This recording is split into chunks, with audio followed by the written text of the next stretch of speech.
હવે મિત્રો આપણે પરિષદી કમ્પ્લીટ થવા મળી છે અને આ છે આપણે સેમ સેવકો. હવે બાળકો પણ ધીમે ધીમે આવવા મળ્યા છે તો આપણે બટુક ભોજન ચાલુ કરી દીધું છે.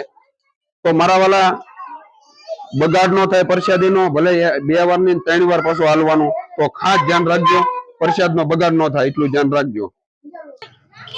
અને મિત્રો આપણે આ બટુક ભોજન કરાવીએ પણ જે કઈ તકલીફ હોય અને જે મને ફોન કરે છે કે દાઢ દુખતી હોય, એસિડિટી હોય, પથરીનો દુખાવો, માથાનો દુખાવો, પગનો કાંઈ પણ દુખાવો, તો આ આપણે ઉતાવળા હનુમાન દાદા છે કુંભળની માઇલ પર, ભાવનગર જિલ્લો, મહુવા તાલુકો, ગામ કુંભળ.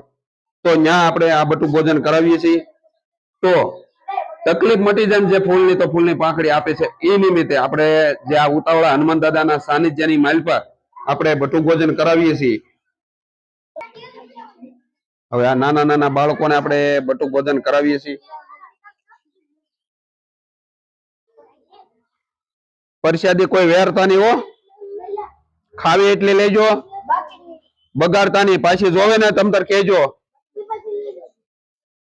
હવે આપણે ધીમે ધીમે બાળકો આવવા મળ્યા છે મારા વાલા.